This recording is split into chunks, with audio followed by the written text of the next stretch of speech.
শাসন করার যদি কখনো দরকার হয়, স্বামী হোক আর স্ত্রী হোক বা সাধারণ মানুষের ক্ষেত্রে এটা প্রযোজ্য।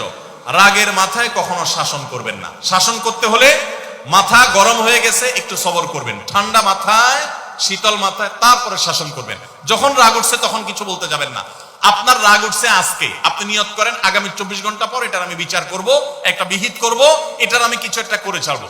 24 ঘন্টা টাইম নেন, ইনশাআল্লাহ আপনি নিশ্চিত থাকেন 24 ঘন্টা পর যদি আপনি এটা নিয়ে বসেন তাহলে আপনার এই বসাটা অনেক বেশি হবে ন্যায়সঙ্গত। এটাতে কোনো প্রকার সীমালঙ্ঘন থাকবে না, রাগের চোটে অন্যায় আচরণ হবে না, জুলুম হবে না, বাড়াবাড়ি হবে না, যথাযথ শাসন হবে। যে কোনো মানুষের ক্ষেত্রে এটা প্রযোজ্য। আপনার একটা ছেলে এমন কোন অন্যায় কাজ করছে, আপনি এখন তাকে মাথা হট হয়ে গেছে, এখন শাসন করতে গেলে জুলুম হয়ে যেতে পারে। একটু সবর করেন, সময় নেন, দেখবেন রাগটা প্রশমিত হয়ে লেভেলে চলে আসছে। এরপর যদি শাসন করেন দেখবেন জুলুম হবে না। তো স্বামী স্ত্রী উভয়ের ক্ষেত্রে একই কথা প্রযোজ্য। ঝগড়া যখন করতে মন চায়, মেজাজ যখন গরম হয় তখন না করে একটু পরে করেন।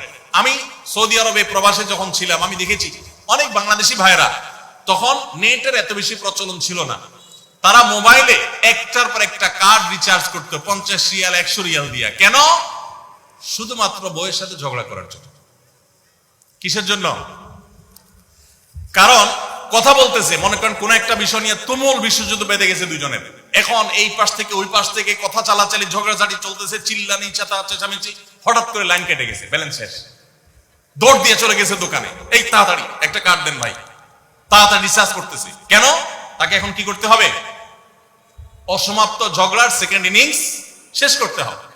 আবার কার্ড শেষ হয়ে যাচ্ছে, ইনিংস ঘোষণা হয়ে গেছে, আবার যায় সে কার্ড রিচার্জ করে থার্ড ইনিংসে ঝগড়া করছে। কত বড় বেকুব চিন্তা করে, কত বড় নির্বুদ্ধিতা। এই ঝগড়াটা স্বামী স্ত্রী দুই জায়গায় থাকেন, ফোনে যদি ঝগড়া হয়, আমি বুদ্ধি দেই যে ফোনটা যখনই দেখলেন যে ঝগড়া শুরু হয়ে গেছে তখন সাথে সাথে মোবাইলটা অফ করে ফেলেন।